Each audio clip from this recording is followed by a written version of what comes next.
तो Indian geography की series को देखिए आगे बढ़ाते हुए आज के इस वीडियो में हम बात करेंगे भारत की मिट्टी, इंडियन सॉइल। काफ़ी इंपॉर्टेंट वीडियो है। पीएससी एग्जाम ले लो चाहे एसएससी ले लो, यहाँ से देखिए आपको अक्सर एग्जाम में क्वेश्चन देखने को मिलता है। तो मैं आपको देखिए बहुत अच्छे से इस टॉपिक को एक्सप्लेन करूंगा। देखिए फ्रेंड्स, ये वाला जो टॉपिक है भारत की मिट्टी वाला, ये देखिए थोड़ा सा बड़ा है। इसमें थ्योरी सेक्शन भी काफ़ी ज़्यादा है और क्वेश्चन आंसर जो सेट लगाएंगे हम वो भी नंबर ऑफ क्वेश्चन ज़्यादा है। तो इस लेक्चर को देखिए मैंने दो भागों में बांटा है, भाग 1 और भाग 2। ठीक है, पार्ट 1 और पार्ट 2 में डिवाइड करा है। पार्ट 1 में हम पूरा थ्योरी सेक्शन अच्छे से कवर करेंगे। सेकेंड पार्ट में देखिए हम 50+ इंपॉर्टेंट क्वेश्चन सॉल्व करेंगे जो लास्ट ईयर एग्जाम में क्वेश्चन पूछे गए हैं और जो क्वेश्चन पूछे जा सकते हैं। तो दोनों वीडियो आपको देखना बहुत ज़रूरी है। 50+ क्वेश्चन अगर आप देखिए सॉल्व कर लेते हो, जो कि आप थ्योरी सेक्शन देखने के बाद में 101% कर दोगे, तो आपका देखिए इस टॉपिक से एग्जाम में क्वेश्चन आएगा, कभी भी गलत नहीं होगा। इस पूरे टॉपिक में हम क्या क्या डिस्कस करने वाले हैं, मिट्टी की संरचनाओं की बात करेंगे। एक इंपॉर्टेंट देखिए वर्ड है ह्यूमस, जो कि पूरे लेक्चर में यूज होने वाला है। वो क्या होता है उसको हम समझेंगे। टाइप्स ऑफ सॉइल देखेंगे हम, इसमें जलोढ़ मिट्टी, काली मिट्टी, लाल पीली मिट्टी, लेटराइट मिट्टी और बहुत सारी मिट्टी के प्रकारों को हम डिस्कस करेंगे। इसके बाद देखिए हम अम्लीय मिट्टी और क्षारीय मिट्टी, एक बेसिक कॉन्सेप्ट है देखिए इसका, वो हम डिस्कस करेंगे। फिर सॉइल इरोजन को हम डिस्कस करेंगे, मृदा अपरदन जिसे बोला जाता है, और उसके टाइप्स। यहाँ से देखिए एग्जाम में क्वेश्चन पूछा जाता है, एसएससी में भी क्वेश्चन पूछा गया था। नाइट्रोजन स्थलीकरण प्रक्रिया को भी देखिए हम लास्ट में डिस्कशन करेंगे। तो इन सब टॉपिक्स को देखिए हम इस पूरे लेक्चर में कवर करेंगे। तो चलिए हम स्टार्ट करते हैं। सबसे पहले फ्रेंड्स हम बात करते हैं, देखिए सॉइल मृदा होती क्या है। तो देखिए जमीन पर दानेदार कणों वाली पतली परत जो होती है वही क्या कहलाती है, मृदा कहलाती है। इस मृदा का निर्माण जो होता है वो अनेक प्रकार के खनिजों, पौधे मतलब प्लांट्स जो होते हैं, गैस, पानी, जीव जंतुओं के जो अवशेष होते हैं, उन सब से देखिए मिट्टी का निर्माण होता है। क्लियर। मृदा में देखिए फ्रेंड्स अलग अलग प्रकार के कण जो है वो उपस्थित होते हैं। कौन कौन से? क्ले, जिसे मृत्तिका बोला जाता है हिंदी में। आपको एग्जाम में भी देखिए यही वर्ड देखने को मिलेगा, इसलिए ध्यान रखिएगा। चिकने कण जो होते हैं उन्हें ही क्या कहा जाता है, मृत्तिका कहा जाता है। इसके बाद देखिए सिल्ट होता है, जिसे हिंदी में गाद बोलते हैं। बालू, बजरी, ये 4 कण जो है बेसिकली मृदा में पाए जाते हैं। ठीक है, अब कणों के आकार के हिसाब से इनका क्रम देख लीजिए। क्ले जो होता है देखिए, जो मृत्तिका होती है वो आकार में सबसे कम होती है। इसके बाद आता है देखिए थोड़ा सा आकार में बड़ा गाद, जिसे बोला जाता है सिल्ट। इसके बाद आती है देखिए बालू, और सबसे आकार में बड़ी होती है बजरी। ठीक है, कंकड़ पत्थर जो होते हैं। तो समझ में आया आपको। अब एक बेसिक छोटा सा कॉन्सेप्ट ध्यान रखिएगा। जिस कण का आकार जितना छोटा होगा, जिस कण का आकार जितना छोटा होगा उतना पानी सोखने की क्षमता उसमें अधिक होगी। समझ में आया आपको। तो सबसे अधिक जल सोखने की क्षमता जो होगी वो किस में होगी? मृत्तिका में होगी, क्ले में होगी। वेरी वेरी इंपॉर्टेंट कॉन्सेप्ट है ये, आगे काम आने वाला है। आगे देखिए हम एक टर्म को अच्छे से डिस्कस करते हैं जो कि है ह्यूमस। इस पूरे लेक्चर में देखिए आपको ये वर्ड सुनने को मिलेगा, तो सबसे पहले हम इसको समझ लेते हैं। ह्यूमस क्या होता है? गाढ़े भूरे या काले रंग का एक कार्बनिक पदार्थ होता है। बेसिकली ह्यूमस जो होता है वो ऑर्गेनिक मटेरियल होता है। ठीक है, पेड़ पौधे, पत्ती, सूक्ष्म जीवों के डिकम्पोजिशन मतलब उनके अपघटन से कार्बनिक पदार्थ का निर्माण होता है। उसे ही हम क्या बोलते हैं? ह्यूमस कहते हैं। ये भारतीय मृदा में देखिए बहुत ही कम मात्रा में पाया जाता है ह्यूमस। अलग अलग मिट्टी में ह्यूमस की मात्रा जो होती है वो अलग अलग होती है। ह्यूमस जो होता है वो मिट्टी में नमी मतलब मॉइस्चर को बनाए रखने का काम करता है। समझ में आया आपको। तो ये हमने देखिए अच्छे समझ लिया ह्यूमस क्या होता है, एक ऑर्गेनिक मटेरियल होता है। ठीक है, आगे देखिए फ्रेंड्स हम बात करते हैं कि भारतीय कृषि अनुसंधान परिषद जो है ICAR, उसने मिट्टी को रंग संरचना के आधार पर 8 भागों में बांटा है। इन अलग अलग 8 टाइप की मिट्टियों को हम अच्छे से पूरा डिस्कस करेंगे।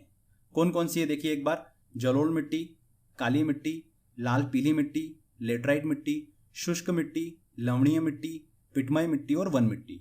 इन सभी को हम एक एक करके अच्छे से डिस्कस करेंगे। चलिए हम सबसे पहले स्टार्ट करते हैं जलोढ़ मिट्टी से। देखिए जलोढ़ मिट्टी जो है इसे देखिए 2 नाम से जाना जाता है, दोमट मिट्टी या कछारी मिट्टी। तो इसको लेकर एग्जाम में कंफ्यूज मत होइएगा। अगर दोमट मिट्टी के बारे में अगर आपको क्वेश्चन में देखने को मिले तो वो जलोढ़ मिट्टी ही है। अब देखिए इसकी संरचना कैसे होती है। जलोढ़ मिट्टी जो है, दोमट मिट्टी जो है, ये किन किन कणों से मिलकर बनी होती है।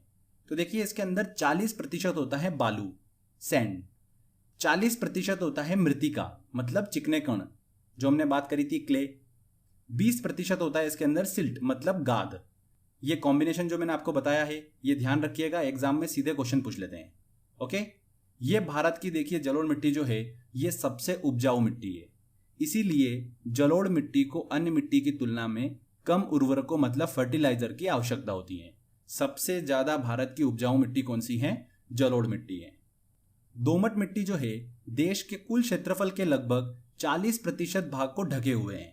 भारत के सर्वाधिक क्षेत्र पर इसी प्रकार की मृदा जो है मिट्टी जो है वो पाई जाती है। भारत की सबसे उपजाऊ मिट्टी है जलोढ़ मिट्टी और भारत के सर्वाधिक क्षेत्र पर इसी प्रकार की मिट्टी जो है वो पाई जाती है। ये मिट्टी जो है भारत के पंजाब से असम तक के विशाल मैदानी भाग के साथ साथ नर्मदा, महानदी, गोदावरी, कृष्णा नदी घाटियों में भी फैली हुई है। मतलब तटीय मैदानों और उत्तर भारत के मैदानों में इस प्रकार की मिट्टी जो है वो पाई जाती है। इस मिट्टी में देखिए पोटाश, चूना, फास्फोरिक एसिड इन सब की प्रचुर मात्रा होती है, पर नाइट्रोजन और ह्यूमस की कमी पाई जाती है। जैसा कि मैंने आपको बताया कि भारत की मिट्टियों में नाइट्रोजन और ह्यूमस की देखिए अधिकतर कमी पाई जाती है। जलोढ़ मिट्टी जो है ये धान मतलब चावल की खेती के लिए सबसे अच्छी होती है। साथ ही इस मिट्टी में गेहूं, गन्ना, कपास, फल, सब्जियां इन सब की भी खेती की जाती है। आगे समझिएगा, जलोढ़ मिट्टी जो होती है ये दो प्रकार की होती है। एक होती है नई जलोढ़ मिट्टी और एक होती है पुरानी जलोढ़ मिट्टी। नई जलोढ़ मिट्टी को देखिए खादर बोला जाता है, पुरानी जलोढ़ मिट्टी को बोला जाता है बांगर। कैसे ध्यान रखेंगे? देखिए इसको ऐसे ध्यान रख सकते हो जैसे कि कोई भी आइटम अपने घर में पुराना हो जाता है तो अपन उससे क्या बोलते हैं कि ये तो भंगार हो गया। ठीक है, तो आपको देखिए वो साउंड जो है बांगर में देखने को मिल जाएगा। भंगार, बांगर, ग का साउंड जो है आपको देखने को मिल जाएगा। उससे आप आइडिया लगा सकते हो कि बांगर जो है वो नई जलोढ़ मिट्टी को बोलते हैं कि पुरानी जलोढ़ मिट्टी को बोलते हैं। तो ऑब्वियस सी बात है, भंगार हो गया मतलब पुराने आइटम की बात कर रहे हैं, मतलब पुरानी जलोढ़ मिट्टी की हम बात कर रहे हैं। ध्यान रखिएगा, खादर मतलब नई जलोढ़ मिट्टी, बांगर मतलब पुरानी जलोढ़ मिट्टी। अब देखिए खादर और बांगर को समझ लेते हैं। खादर की बात करते हैं तो इस प्रकार की मिट्टी जो होती है वो नदी के निकट पाई जाती है। हर साल बाढ़ के कारण मिट्टी की नई परत का जमाव जो है वो होता रहता है। बारीक गाद की अधिकता के कारण खादर की जल ग्रहण की क्षमता जो होती है बहुत ज़्यादा अधिक होती है। इस प्रकार की मिट्टी में हमेशा उर्वरकता जो होती है वो बनी रहती है। खादर में देखिए उर्वरकता जो है वो बनी रहती है। बांगर की बात करते हैं तो इस प्रकार की मिट्टी जो है वो नदी के बाढ़ प्रभावित क्षेत्रों से दूर पाई जाती है और इस मिट्टी की उर्वरकता जो है वो कम होती है। तो समझ में आ गया आपको खादर किसे बोला जाता है और बांगर किसे बोला जाता है। तो ये हमने देखिए जलोढ़ मिट्टी को अच्छे से डिस्कस कर लिया है, दोमट मिट्टी। चलिए अब आगे हम बात करते हैं अब काली मिट्टी की। वेरी वेरी इंपॉर्टेंट है, यहाँ से बहुत क्वेश्चंस बनते हैं। काली मिट्टी को देखिए बहुत सारे नामों से जाना जाता है। ध्यान रखिएगा, एसएससी में क्वेश्चन पूछा गया था। काली मिट्टी को रेगुर मिट्टी कहा जाता है, कपास की मिट्टी कहा जाता है, लावा मिट्टी कहा जाता है, ट्रॉपिकल ब्लैक अर्थ जो है वो काली मिट्टी को कहा जाता है। तो ये सारे नाम ध्यान रखिएगा, ये काली मिट्टी के ही नाम है। काली मिट्टी के निर्माण की बात करते हैं तो देखिए इसका निर्माण जो है ज्वालामुखी विस्फोट से निकला लावा जब जम जाता है, मतलब चट्टानों में बदल जाता है, तब इन बेसाल्ट लावे की चट्टानों के अपक्षय मतलब टूट फूट से काली मिट्टी का निर्माण होता है। इसीलिए काली मिट्टी को लावा मिट्टी के नाम से जाना जाता है, क्योंकि ज्वालामुखी विस्फोट से निकले लावा से इसका निर्माण होता है। इसीलिए काली मिट्टी को लावा मिट्टी के नाम से जाना जाता है। वेरी वेरी इंपॉर्टेंट है, एग्जाम में सीधे क्वेश्चन पूछते हैं कि लावा मिट्टी के नाम से किसे जाना जाता है, तो काली मिट्टी को जाना जाता है। ज्वालामुखी विस्फोट से लावा निकला, वो ठंडा होने के बाद जब चट्टानों में परिवर्तित हुआ, तब उन बेसाल्ट लावे की चट्टानों के टूट फूट से काली मिट्टी का निर्माण हुआ। ये देखिए सिंपल लैंग्वेज में हमने समझ लिया। ये मिट्टी जो है दक्कन ट्रेप मतलब दक्कन पठार के ऊपरी भाग में विशेष रूप से गुजरात, महाराष्ट्र और छत्तीसगढ़ में पाई जाती है। काली मिट्टी जो है कहाँ कहाँ पाई जाती है? ध्यान रखिएगा, गुजरात, महाराष्ट्र, छत्तीसगढ़ में पाई जाती है।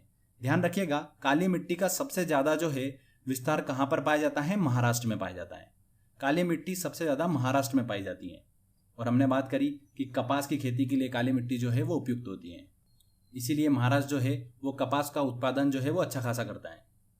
आगे देखिए, दक्कन के पठार के अलावा मालवा पठार में भी काली मिट्टी की अधिकता पाई जाती है। काली मिट्टी में जो काला रंग होता है वो किसकी उपस्थिति के कारण होता है? ध्यान रखिएगा, वेरी वेरी इंपॉर्टेंट, टिटेनीफेरस मैग्नेटाइट की उपस्थिति के कारण काली मिट्टी का काला रंग होता है। ध्यान रखिएगा, टिटेनीफेरस मैग्नेटाइट की उपस्थिति के कारण काली मिट्टी का रंग जो होता है वो काला होता है। काली मिट्टी जो होती है वो कपास की खेती के लिए बहुत ही ज़्यादा उपयुक्त होती है, इसीलिए इसे कपास की मिट्टी के नाम से जाना जाता है। यह मिट्टी जो है बहुत ही महीन कणों मतलब मृत्तिका से मिलकर बनी होती है। और मैंने आपको बताया था मृत्तिका जो होती है मतलब क्ले जो होता है उसका आकार जो होता है सबसे छोटा होता है। आकार अगर सबसे छोटा है तो पानी सोखने की क्षमता बहुत ज़्यादा होगी और लंबे समय तक उसमें नमी बनी रहेगी। इसीलिए काली मिट्टी को सिंचाई की कम आवश्यकता होती है, जिसके कारण काली मिट्टी को स्वतः जुताई वाली मिट्टी भी कहा जाता है। सीधे एग्जाम में क्वेश्चन पूछा था कि निम्न में से किस मिट्टी को स्वतः जुताई वाली मिट्टी कहा जाता है? किसे कहा जाता है? काली मिट्टी को। समझ में आया आपको? अगर डायरेक्टली मैं आपको बोलता कि मृतिका से मिलकर बनी होती है और मृतिका का आपको कॉन्सेप्ट अगर क्लियर नहीं होता तो आप इसको समझ नहीं पाते। इसीलिए हमने देखिए स्टार्टिंग में बेसिक जो है वो क्लियर कर लिया। ध्यान रखिएगा। तो काली मिट्टी को स्वतः जुताई वाली मिट्टी कहा जाता है। इसके बाद देखिए इस मिट्टी में नाइट्रोजन और ह्यूमस मतलब जैविक पदार्थों की कमी पाई जाती है। प्रायद्वीपीय भारत में काली मिट्टी जो है वो सबसे ज्यादा पाई जाती है। प्रायद्वीपीय भारत मतलब जैसे कि मैंने आपको बताया महाराष्ट्र और इस एरिया में काली मिट्टी जो है बहुत ज्यादा पाई जाती है। उत्तर भारत में देखिए इस मिट्टी को केवाल नाम से जाना जाता है। किस नाम से जाना जाता है? केवाल के नाम से। तो फ्रेंड्स ये हमारा देखिए काली मिट्टी से रिलेटेड सारे पॉइंट्स कवर हो गए हैं। आगे हम बात करते हैं लाल और पीली मिट्टी की।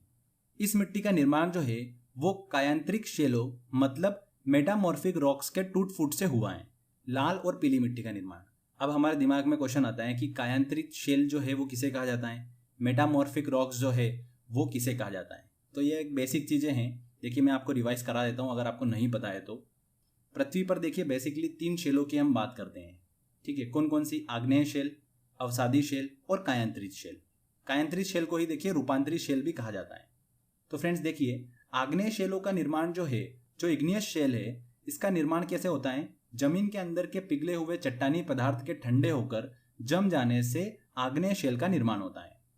इन आग्नेय शेल की टूट फूट से किसका निर्माण होता है? अवसादी शेलों का निर्माण होता है। और ये अवसादी शेल जो है, सेडिमेंट्री शेल जो है, ये उच्च दाब और उच्च ताप की उपस्थिति में कायांतरित शेल मतलब मेटामॉर्फिक रॉक में परिवर्तित हो जाती है। तो ये समझ में आया आपको? आग्नेय शेल किसे कहा जाता है, अवसादी शेल किसे कहा जाता है और कायांतरित शेल किसे कहा जाता है।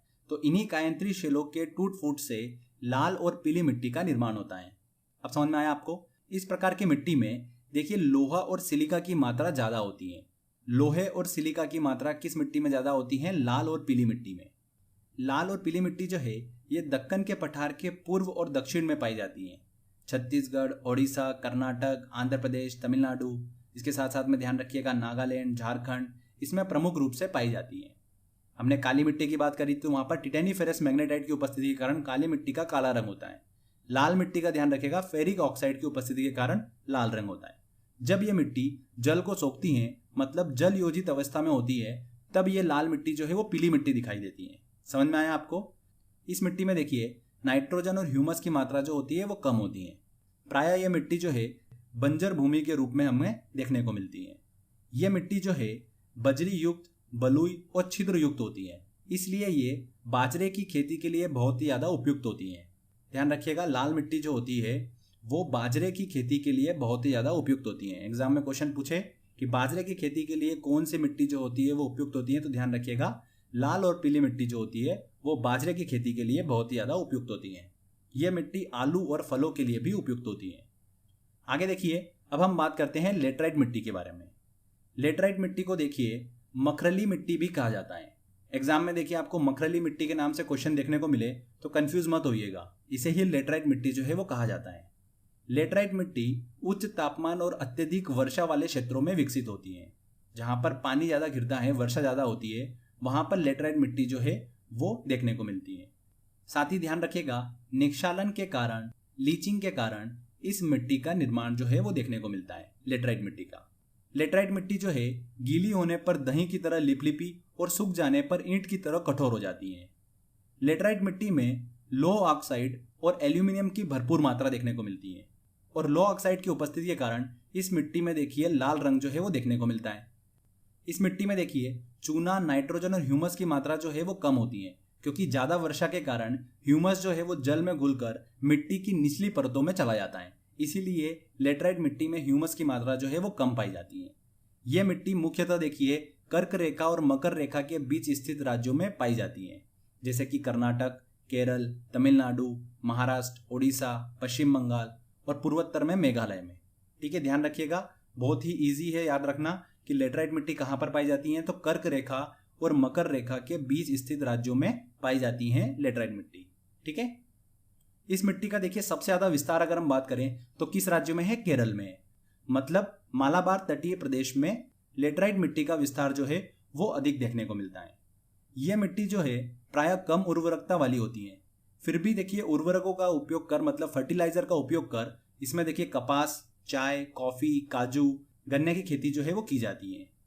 यह मिट्टी जो है चाय, इलायची और काजू के लिए बहुत ही ज़्यादा उपयुक्त होती है, जिसमें केरल, आंध्र प्रदेश और तमिलनाडु की लाल लेटराइट मिट्टी जो है वो काजू की फसल के लिए बहुत ही ज़्यादा उपयुक्त होती है। तो ध्यान रखिएगा, लाल लेटराइट मिट्टी जो है वो काजू की फसल के लिए बहुत ही ज़्यादा उपयुक्त होती है। ये छोटे छोटे पॉइंट्स होते हैं, देखिए एग्जाम में यहीं से क्वेश्चन जो है वो पूछ लेते हैं। तो ये देखिए हमने लेटराइट मिट्टी को अच्छे समझ लिया। आगे अब हम बात करते हैं देखिए लवणीय मिट्टी की। बहुत ही इंपॉर्टेंट है ये भी। जब मिट्टी में नमक की मात्रा बढ़ जाती है तो मिट्टी जो है वो कौन सी हो जाती है? लवणीय मिट्टी हो जाती है। मिट्टी में नमक की मात्रा कैसे बढ़ती है? खराब अपवाह तंत्र मतलब खराब ड्रेनेज सिस्टम के कारण और शुष्क जलवायु मतलब एरिड क्लाइमेट के कारण मिट्टी में नमक की मात्रा जो है वो बढ़ती है। शुष्क जलवायु का मतलब देखिए ये है कि साल भर में जहां पर 250 मिलीमीटर से कम वर्षा होती है। ठीक है। लवणीय मिट्टी जो है देखिए इसे अलग अलग नामों से जाना जाता है। रेय मिट्टी, ऊसर मिट्टी, कल्लर मिट्टी, ये लवणीय मिट्टी के देखिए अलग अलग नाम है, तो इनको भी ध्यान रखिएगा। लवणीय मिट्टी में सोडियम, कैल्शियम, पोटेशियम, मैग्नीशियम की मात्रा जो है वो अधिक होती है। भारत में सबसे ज़्यादा लवणीय मिट्टी जो है वो कहाँ पर पाई जाती है? किस राज्य में? ध्यान रखिएगा, गुजरात में पाई जाती है। ओके, तो ये देखिए हमने लवणीय मिट्टी को अच्छे से डिस्कस करा। इसके बाद देखिए हम बात करते हैं शुष्क मृदा की, एरिड सॉइल। इस मृदा का रंग जो होता है वो कैसा होता है? लाल होता है। दिखने में देखिए बलुई और प्रकृति में लवणीय होती है। इसमें नमक की मात्रा जो है वो अधिक पाई जाती है। इसमें ह्यूमस और नमी जो होती है वो कम होती है। इस प्रकार की मृदा जो है वो कहाँ पर देखने को मिलती है? पश्चिमी राजस्थान में देखने को मिलती है, शुष्क मृदा। ओके, इसके बाद देखिए पर्वतीय मृदा को हम डिस्कस करते हैं। हिमालयी पर्वतीय क्षेत्रों में इस तरह की मृदा जो है वो पाई जाती है, मिट्टी देखने को मिलती है। पर्वतीय मिट्टी में कंकड़ और पत्थर की मात्रा अधिक होती है। पर्वतीय मिट्टी में पोटाश, फास्फोरस एवं चूने की मात्रा जो है वो कम होती है। पहाड़ी क्षेत्रों में देखिए फ्रेंड्स, खास करके बागवानी कृषि जैसे चाय जो है वो अधिक मात्रा में होती है। पहाड़ी क्षेत्रों में देखिए झूम खेती जो होती है वो अधिक मात्रा में हमको देखने को मिलती है। झूम खेती सबसे ज़्यादा ध्यान रखिएगा नागालैंड में की जाती है। अब झूम खेती क्या होती है ये पहले भी हम डिस्कस कर चुके हैं, मैं एक बार जल्दी से आपको बता देता हूँ। जब तक मिट्टी की उर्वरकता विद्यमान रहती है तब तक उस भूमि पर खेती की जाती है। इसके पश्चात उस भूमि को छोड़ दिया जाता है। लंबे समय तक भूमि को छोड़ने के बाद कुछ सालों में देखिए उन पर पुनः पेड़ पौधे जो है वो उग जाते हैं। तब उन जंगली भूमि को साफ करके कृषि के लिए नई भूमि जो है वो तैयार की जाती है। इस प्रोसेस को क्या बोलते हैं? झूम खेती बोलते हैं। जमीन पर एक पर्टिकुलर टाइम इंटरवल के बाद में उस पर खेती की जाती है। झूम खेती समझ में आया आपको? आगे देखिए, पर्वतीय क्षेत्रों में सबसे ज्यादा ध्यान रखिएगा गरम मसाले जो है उनकी खेती की जाती है। तो ये देखिए पर्वतीय मृदा को हमने अच्छे से डिस्कस करा। इसके बाद देखिए हम बात करते हैं लास्ट में पिटमय मृदा की।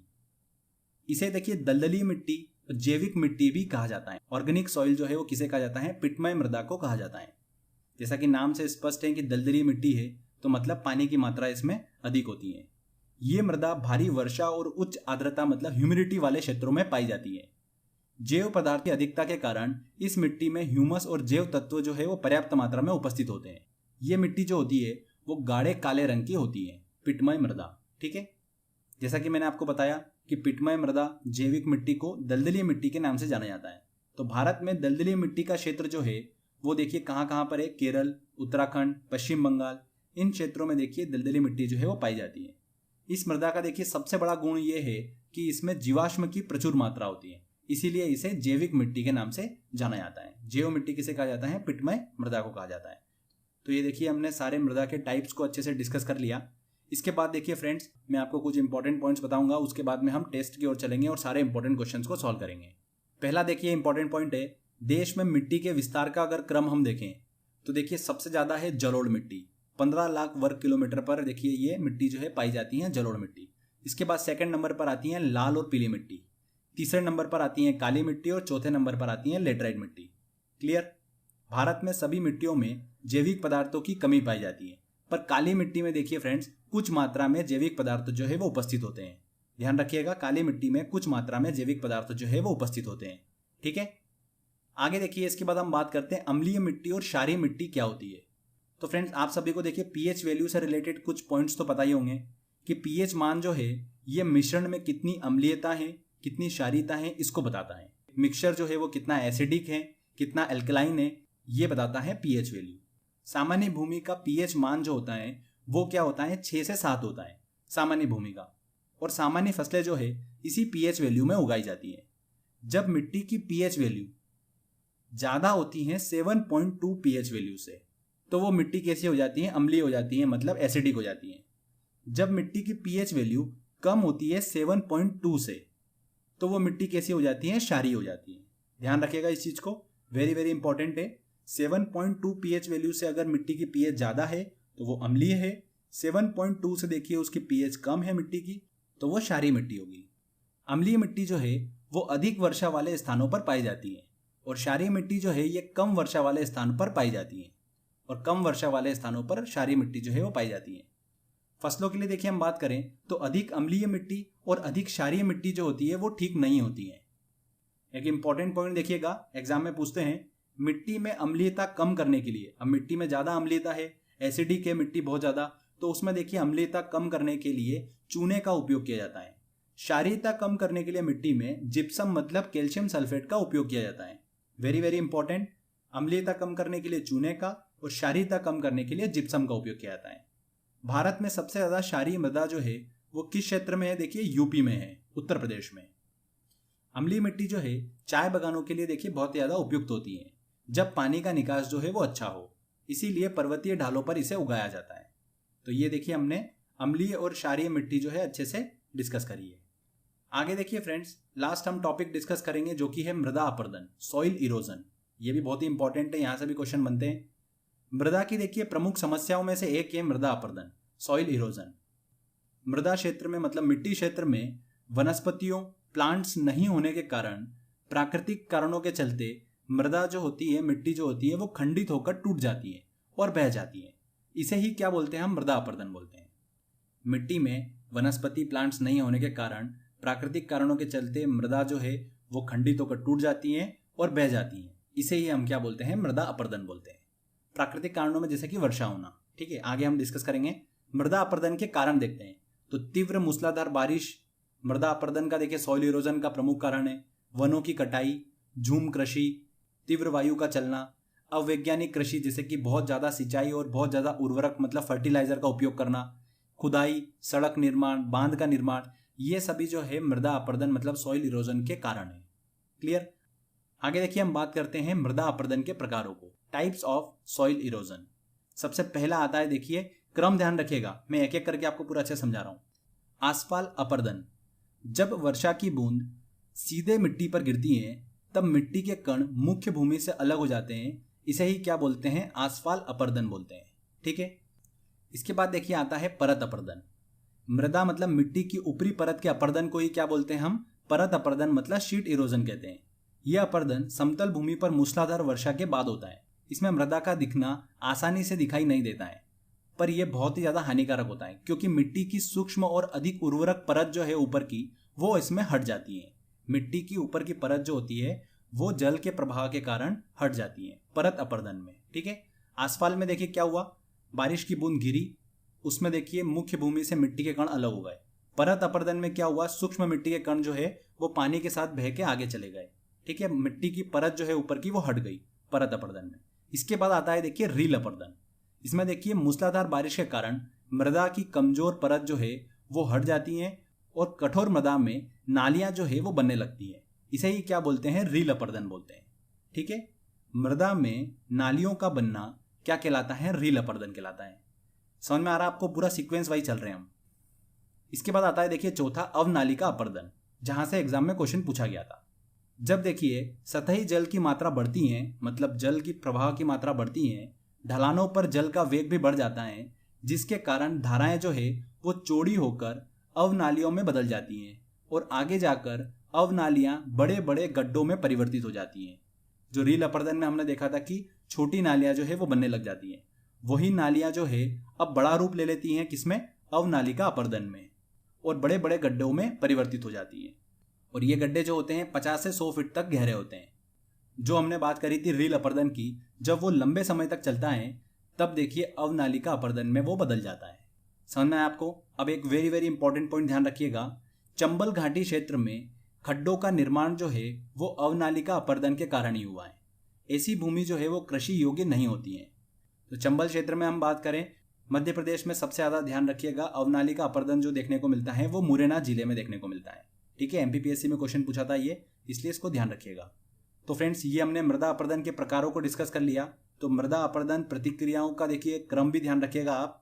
सबसे पहले आसफाल अपर्दन, उसके बाद आता है परत अपर्दन, फिर रील अपर्दन और फिर अवनालिका अपर्दन। ठीक है, ये सीक्वेंस ध्यान रखिएगा, वेरी वेरी इंपॉर्टेंट है। इस सीक्वेंस से भी एग्जाम में क्वेश्चन पूछ लेते हैं। आसफाल अपर्दन में वर्षा की बूंद से मिट्टी के कणों का अलग होना।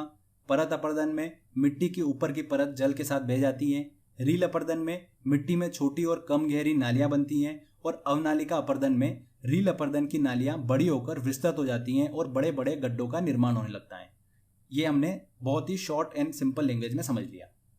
आगे देखिए फ्रेंड्स, मृदा संरक्षण की हम बात करें तो भारत में मृदा अपर्दन को कुछ प्रमुख उपायों द्वारा कम किया जा सकता है, जैसे कि वृक्षारोपण करके, बाढ़ को नियंत्रित करने के लिए बांधों का निर्माण करके, पशुचारण को नियंत्रित करके, फसलों की देखिए अदला बदली कर उन्हें उगाने से मृदा संरक्षण जो है वो किया जा सकता है।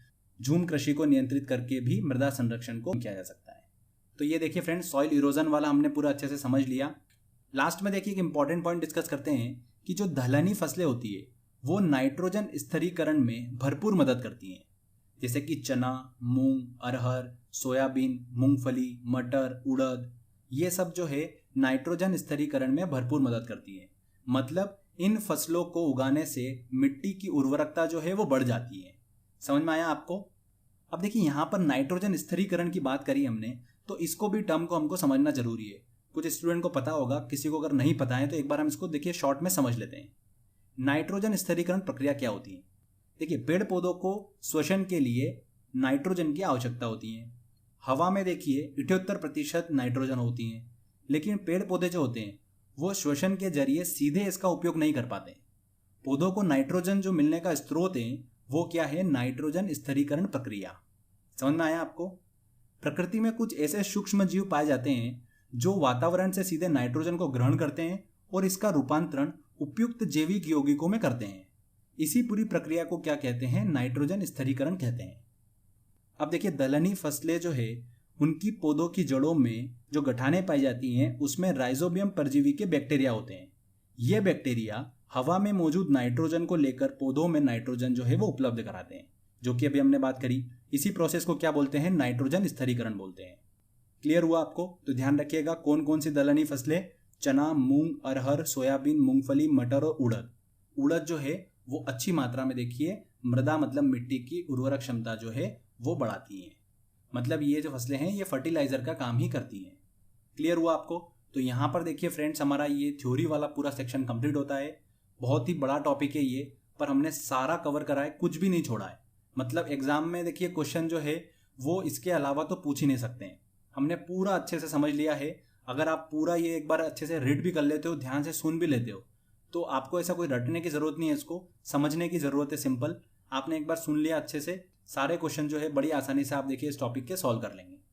तो फ्रेंड्स, इसके देखिए सेकंड पार्ट में हम 50+ इंपॉर्टेंट क्वेश्चन जो है वो सॉल्व करेंगे, जो लास्ट ईयर एग्जाम में क्वेश्चन पूछे गए हैं और जो आगे चलकर पूछे जा सकते हैं। वेरी वेरी इंपॉर्टेंट क्वेश्चन है वो। अगर आप वो 50-60 क्वेश्चन कर लेते हो अच्छे से, तो आपका मृदा वाले सेक्शन से देखिए कभी क्वेश्चन गलत होगा ही नहीं। सीधे देखिए उसी टेस्ट में से एग्जाम में आपको क्वेश्चन देखने को मिल जाएगा। फ्रेंड्स, अगर आपको इस वीडियो में इतना ही था, अगर आपको वीडियो अच्छा लगा है तो प्लीज़ वीडियो को लाइक करिए, शेयर करिए और कमेंट करके जरूर बताइएगा कि वीडियो कैसा लगा। अगर आपने देखिए अभी तक चैनल को सब्सक्राइब नहीं करा है तो सब्सक्राइब भी कर लीजिए, क्योंकि इस तरीके के बेनिफिशियल वीडियो जब भी मैं अपलोड करूंगा आपको उसका बेनिफिट मिलता रहेगा। तो फ्रेंड्स, मिलते हैं अगले वीडियो में। जय हिंद, जय भारत। दोस्तों, इंडियन ज्योग्राफी की सीरीज को देखिए आगे बढ़ाते हुए आज के इस वीडियो में हम बात करेंगे इंडियन सॉइल के पार्ट 2 की। इस वीडियो में देखिए हम इंडियन सॉइल, भारतीय मृदा से रिलेटेड 50+ इंपॉर्टेंट क्वेश्चंस को कवर करेंगे। काफी इंपॉर्टेंट लेक्चर है, जो लास्ट ईयर एग्जाम में क्वेश्चंस पूछे गए हैं और जो एग्जाम में क्वेश्चंस पूछे जा सकते हैं, वो सारे क्वेश्चंस हम इस वीडियो में कवर करेंगे। अगर क्वेश्चन है, भारतीय कृषि अनुसंधान परिषद के अनुसार भारत में कितने प्रकार की मिट्टियां पाई जाती है? तो भारतीय कृषि अनुसंधान परिषद के अनुसार देखिए भारत में 8 प्रकार की मिट्टियां पाई जाती है। भारत में सबसे अधिक उपजाऊ मृदा कौन सी है? सबसे ज्यादा देखिए उपजाऊ मिट्टी जो है वो कौन सी है? जलोढ़ मिट्टी, जिसे देखिए कछारी मिट्टी या दोमट मिट्टी के नाम से भी जाना जाता है। C answer. भारत के सर्वाधिक क्षेत्र पर किस प्रकार की मिट्टी का विस्तार पाया जाता है? तो भारत में देखिए सर्वाधिक क्षेत्र पर जलोढ़ मिट्टी का विस्तार पाया जाता है। भारत के क्षेत्रफल का देखिए ये 24% भाग पर पाई जाती है जलोढ़ मिट्टी। निम्न में से भारत का कौन सा क्षेत्र मृदा अपरदन से अत्यधिक प्रभावित है? सोइल इरोजन से देखिए सबसे ज्यादा प्रभावित क्षेत्र कौन सा है भारत का? तो चंबल घाटी, जहां पर बड़े बड़े गड्ढे जो है वो निर्मित हुए हैं अवनालिका अपरदन के कारण। तो चंबल घाटी ध्यान रखिएगा। निम्न में से मृदा अपरदन के सही क्रम को पहचानना है। तो हमने डिस्कस करा था, देखिए सबसे पहले होता है आसफाल अपरदन, उसके बाद आता है परत अपरदन जिसे शीट इरोजन भी कहते हैं, उसके बाद आता है देखिए रील अपरदन, और उसके बाद आता है फ्रेंड्स अवनालिका अपरदन। तो यहाँ पर ए आंसर जो होगा बिल्कुल सही होगा। वर्षा की बूंद से मिट्टी के कणों का अलग होना आसफाल अपरदन कहलाता है। मिट्टी की ऊपर की परत का जल के साथ बह जाना शीट इरोजन मतलब परत अपरदन कहलाता है। मिट्टी में जब छोटी छोटी और कम गहरी नालियां बनने लगती हैं तो वो क्या होता है? रील अपरदन होता है। जब रील अपरदन की नालियां बड़ी और विस्तृत हो जाती है और बड़े बड़े गड्ढों का निर्माण होता है तब उसे क्या कहते हैं? अवनालिका अपरदन कहते हैं। ये हमने डिस्कस करा था। नेक्स्ट देखिए, लेटराइट मिट्टी मिलती है। लेटराइट मिट्टी देखिए फ्रेंड्स हमने बात करी थी अत्यधिक वर्षा वाले स्थान पे मिलती है, और सबसे ज्यादा देखिए किस राज्य में पाई जाती है? केरल में, और वहां पर देखिए पड़ता है मालाबार तट। तो ए आंसर बिल्कुल सही होगा। इनमें से किस मिट्टी को रेगुर मिट्टी के नाम से जाना जाता है? तो देखिए रेगुर मिट्टी के नाम से किसे जाना जाता है? काली मिट्टी को ही रेगुर मिट्टी के नाम से जाना जाता है। काली मिट्टी को लावा मिट्टी भी कहा जाता है। भारत में निम्न में से कौन सी मिट्टी का निर्माण बेसाल्ट लावे के अपक्षय के कारण हुआ है? मतलब बेसाल्ट लावे की जो चट्टाने हैं उसके टूट फूट के कारण हुआ है। तो देखिए काली मिट्टी का निर्माण जो है वो बेसाल्ट लावे के अपक्षय से हुआ है, मतलब उनके टूट फूट से हुआ है, और काली मिट्टी को ही रेगुर मिट्टी बोलते हैं। तो यहाँ पर डी आंसर जो होगा सही होगा। क्षेत्रफल के आधार पर भारत की मिट्टियों का सही अवरोही क्रम मतलब डिसेंडिंग ऑर्डर जो है वो क्या होगा? तो देखिए सबसे ज्यादा क्षेत्रफल पर पाई जाती है जलोढ़ मिट्टी, उसके बाद आती है सेकंड नंबर पे लाल और पीली मिट्टी, तीसरे नंबर पर आती है देखिए काली मिट्टी, और चौथे नंबर पर आती है लेटराइट मिट्टी। मतलब बी आंसर जो होगा वो बिल्कुल सही होगा। तटीय मैदानों और उत्तर भारत के मैदानों में उत्कृष्ट मृदा है। तो देखिए हमने डिस्कस करा था, आपको मैप में मैंने अच्छे से बताया था कि तटीय देखिए भाग पर और उत्तर भारत के मैदानों में कौन सी मृदा जो है वो पाई जाती है? जलोढ़ मिट्टी। यहां पर ए आंसर जो होगा बिल्कुल सही होगा। नवीन जलोढ़ मिट्टी को अन्य किस नाम से जाना जाता है? तो नई जलोढ़ मिट्टी को देखिए किस नाम से जाना जाता है? खादर के नाम से जाना जाता है। और पुरानी जलोढ़ मिट्टी को देखिए किस नाम से जाना जाता है? बांगर के नाम से जाना जाता है। तो यहाँ पर नवीन जलोढ़ मिट्टी की बात हुई है तो ए आंसर खादर बिल्कुल सही होगा। मृदा अपरदन को रोका जा सकता है। तो मृदा अपरदन सॉइल इरोजन को किस प्रकार से रोका जा सकता है? वन रोपण करके रोका जा सकता है। C answer. भारत में सबसे अधिक उपजाऊ मृदा कौन सी है? भारत में देखिए सबसे ज्यादा उपजाऊ मृदा जो है वो कौन सी है? जलोढ़ मिट्टी। रेगुर मिट्टी सबसे ज्यादा पाई जाती है। रेगुर मिट्टी देखिए सबसे ज्यादा कहां पर पाई जाती है? महाराष्ट्र में पाई जाती है। काली मिट्टी सबसे ज्यादा महाराष्ट्र में पाई जाती है। लेटराइट मिट्टी में किसकी उपस्थिति के कारण इसका रंग जो होता है वो लाल होता है?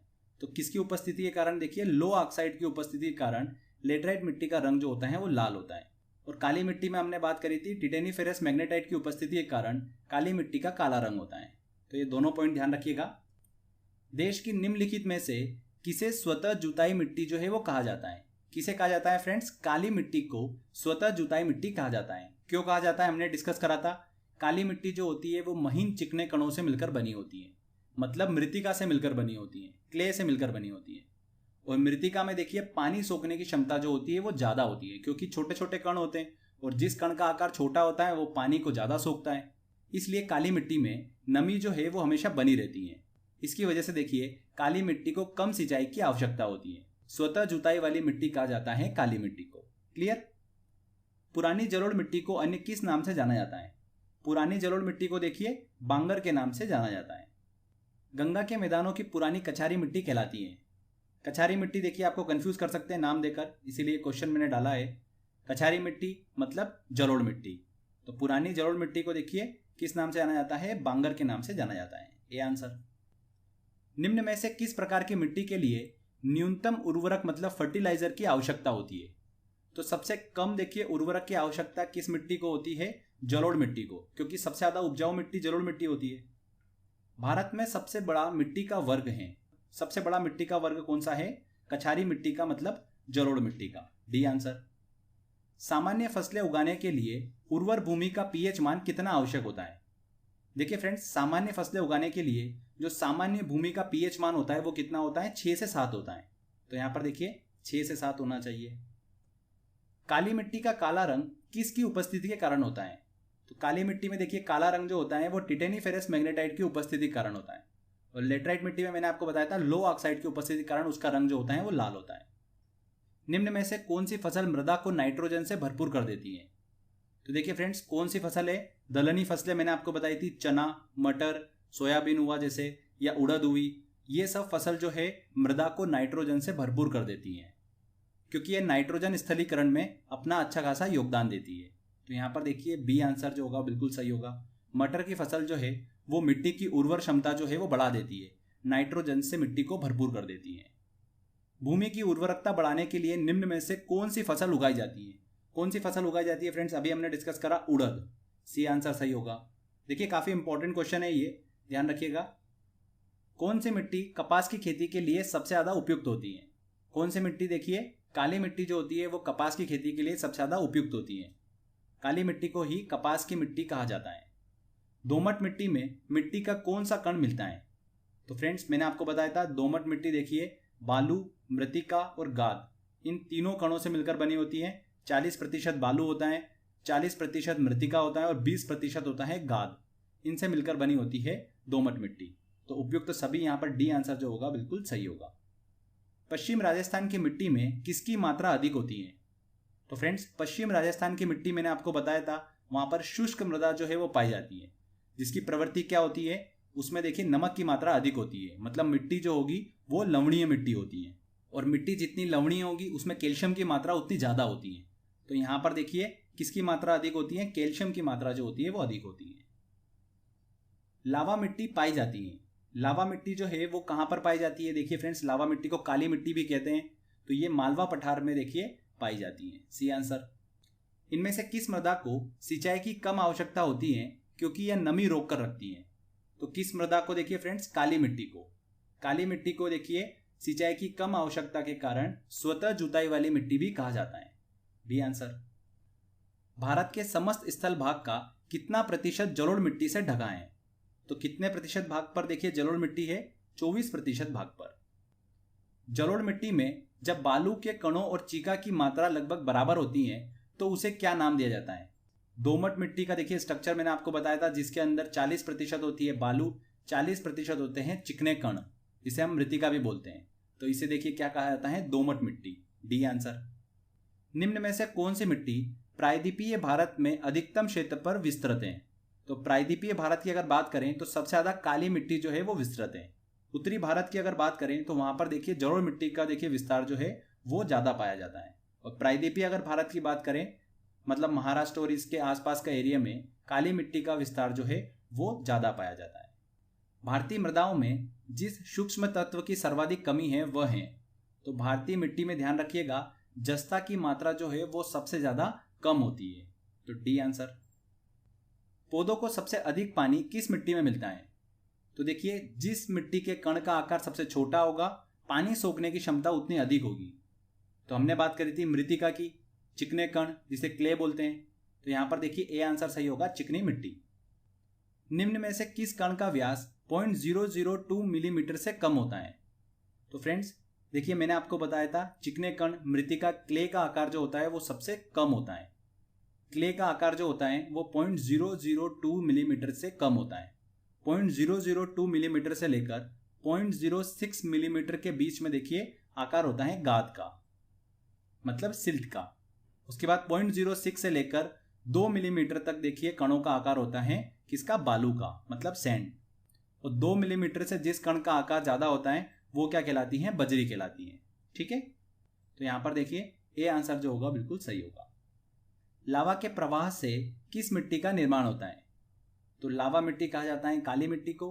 तो लावा के प्रवाह से ही देखिए इस मिट्टी का निर्माण होता है, बी आंसर। रेगुर मृदा किस कृषि के लिए सर्वाधिक उपयुक्त होती है? तो रेगुर मिट्टी जो होती है देखिए वो कपास की खेती के लिए सर्वाधिक उपयुक्त होती है। काली मिट्टी जो होती है वो कपास की खेती के लिए सर्वाधिक उपयुक्त होती है। स्टडी ऑफ सॉइल कहलाता है। मिट्टी के अध्ययन को क्या कहा जाता है? पेडोलॉजी कहा जाता है, ध्यान रखिएगा। निम्नलिखित में से कौन सी मिट्टी चाय बागानों के लिए उपयुक्त होती है? तो देखिए फ्रेंड्स चाय बागानों के लिए अम्लीय मिट्टी जो होती है वो सबसे ज्यादा उपयुक्त होती है। अम्लीय मिट्टी मतलब एसिडिक सॉइल, जो कि देखिए कहाँ पर पाई जाती हैं, अधिक वर्षा वाले स्थानों पर पाई जाती हैं। इसकी खेती के लिए देखिए अच्छे जल निकास की आवश्यकता होती है, इसीलिए पर्वतों के ढलान पर चाय की खेती जो है वो की जाती है। ध्यान रखिएगा, अम्लीय मिट्टी जो होती है वो सबसे ज्यादा उपयुक्त होती है। भारत में लवणीय मृदा का सर्वाधिक क्षेत्रफल है, कहां पर देखिए, गुजरात में है, सी आंसर। भारत में सर्वाधिक क्षारीय क्षेत्र पाया जाता है, सबसे ज्यादा देखिए क्षारीय क्षेत्र भारत में कहां पर पाया जाता है, उत्तर प्रदेश में पाया जाता है, यूपी में। भारत में लाल मिट्टी का सर्वाधिक विस्तार पाया जाता है। लाल मिट्टी का देखिए फ्रेंड्स सर्वाधिक विस्तार जो है वो आंध्र प्रदेश और तमिलनाडु में पाया जाता है। तमिलनाडु के देखिए 2/3 भाग पर लाल मिट्टी ही पाई जाती है। वेरी वेरी इंपॉर्टेंट है ये, तो यहां पर सी आंसर सही होगा, आंध्र प्रदेश और तमिलनाडु में। तमिलनाडु के 2/3 क्षेत्र पर किस मिट्टी का विस्तार पाया जाता है, तो लाल मिट्टी का विस्तार जो है वो पाया जाता है।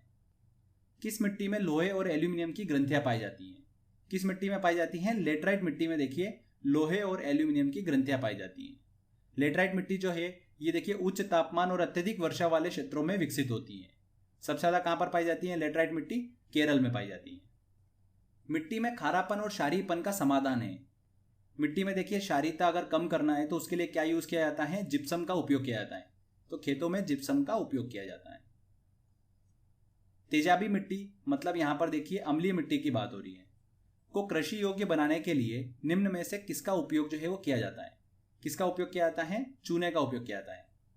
क्षारीय मिट्टी को कृषि योग्य बनाने के लिए जिप्सम का उपयोग किया जाता है और अम्लीय मिट्टी को कृषि योग्य बनाने के लिए चूने का उपयोग किया जाता है। निम्नलिखित में से कौन सी मिट्टी सूख जाने पर ईंट की तरह कठोर और गीली होने पर दही की तरह लिपलिपी हो जाती है, तो सूख जाने पर ईंट की तरह कठोर हो जाती है लेटराइट मिट्टी। देखिए नेक्स्ट है, निम्नलिखित में से कौन सा कथन असत्य है। पहला देखिए है, लेटराइट मिट्टी सामान्यतः अधिक वर्षा वाले क्षेत्रों में पाई जाती है, बिल्कुल सही।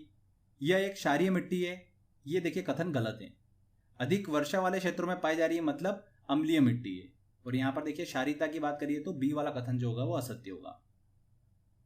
भारतीय कृषि एवं अनुसंधान परिषद के अनुसार भारत की लगभग कितनी प्रतिशत भूमि मृदा अपरदन मतलब सॉइल इरोजन की समस्या से प्रभावित है, तो ये देखिए आंकड़ा ध्यान रखिएगा, 60% की जो भूमि है वो मृदा अपरदन की समस्या से प्रभावित है, सॉइल इरोजन की समस्या से प्रभावित है। धान की खेती के लिए सर्वाधिक आदर्श मृदा कौन सी है, चावल की खेती के लिए सर्वाधिक देखिए आदर्श मृदा कौन सी है, जलोढ़ मिट्टी, सी आंसर। निम्नलिखित में से किस राज्य में लेटराइट मिट्टी पाई जाती है, तो देखिए लेटराइट मिट्टी का विस्तार जो है सर्वाधिक केरल राज्य में है, मतलब मालाबार तटीय प्रदेश में यह मिट्टी पाई जाती है। निक्षालन और ऑक्सीकरण द्वारा निर्मित मृदा कौन सी होती है, तो निक्षालन के द्वारा मैंने फ्रेंड्स आपको बताया था कि लेटराइट मिट्टी का निर्माण होता है, और लेटराइट मिट्टी को ही देखिए मखरला मिट्टी भी कहा जाता है, तो यहां पर सी आंसर जो होगा वो बिल्कुल सही होगा। निम्नांकित अपरदन के प्रकारों में से किसके कारण चंबल के खड्ड बने हैं, तो देखिए फ्रेंड्स चंबल घाटी में जो बड़े बड़े गड्ढों का निर्माण हुआ है वो अवनालिका अपरदन के कारण हुआ है, डी आंसर। हमने इसको अच्छे से डिस्कस करा है पूरा। विश्व मृदा दिवस मनाया जाता है, विश्व मृदा दिवस कब मनाया जाता है, हर साल 5 दिसंबर को वर्ल्ड सॉइल डे जो है वो मनाया जाता है। तो फ्रेंड्स देखिए यहाँ पर हमारे ये सारे इंपॉर्टेंट क्वेश्चंस कवर होते हैं जो लास्ट ईयर एग्जाम में क्वेश्चन पूछे गए थे और जो क्वेश्चन पूछे जा सकते हैं। आई होप अगर आपको ये वीडियो अच्छा लगा है तो प्लीज वीडियो को लाइक करिए, शेयर करिए और कमेंट करके जरूर बताइएगा कि वीडियो कैसा लगा। अगर आपने अभी तक चैनल को सब्सक्राइब नहीं करा है तो सब्सक्राइब भी कर लीजिए, क्योंकि इस तरीके के बेनिफिशियल वीडियो जब भी मैं अपलोड करूंगा आपको उसका बेनिफिट मिलता रहेगा। तो फ्रेंड्स मिलते हैं अगले वीडियो में। जय हिंद, जय भारत।